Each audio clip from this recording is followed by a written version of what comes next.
इराकी प्रतिरोध ने प्रमुख इजरायली ठिकानों पर नए ड्रोन हमले किए।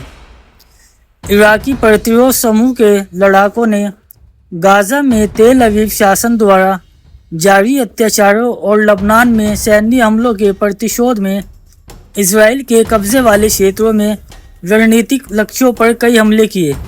इराक में आतंकवाद विरोधी लड़ाकों ने एक प्रमुख समूह इस्लामिक रेजिस्टेंस ने बुधवार को अपने टेलीग्राम चैनल पर प्रकाशित एक बयान में कब्जे वाली भूमि के उत्तरी भाग में एक महत्वपूर्ण लक्ष्य पर ड्रोन हमले की जिम्मेदारी ली। इसमें कहा गया कि यह हमला इजरायली शासन के खिलाफ प्रतिरोध जारी रखने, फिलिस्तीनी और लबनानी राष्ट्रों के समर्थन में तथा निहत्थे फिलिस्तीनी और लबनानी नागरिकों के खिलाफ यहूदीवादी इकाई द्वारा किए जा रहे नरसंहार के जवाब में किया गया। गठबंधन ने कहा कि वह कब्जे वाले क्षेत्रों में महत्वपूर्ण प्रतिष्ठानों को निशाना बनाना और नष्ट करना जारी रखेगा। प्रतिरोध समूह ने तिबिरियास शहर के उत्तर में एक अन्य इजरायली लक्ष्य पर दूसरे ड्रोन हमले की भी सूचना दी।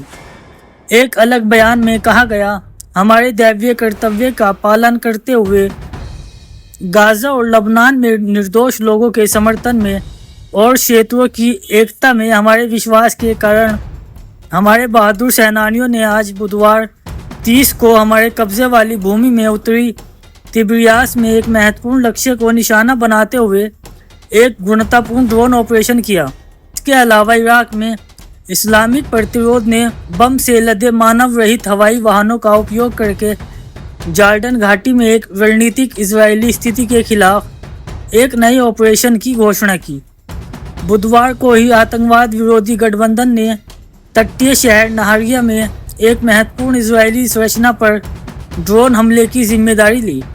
बाद में इजरायली आर्मी रेडियो की एक रिपोर्ट में कहा गया कि नहरिया के औद्योगिक क्षेत्र में विस्फोटित ड्रोन विमान के पुर्जे बनाने वाली एक फैक्ट्री पर जा गिरा।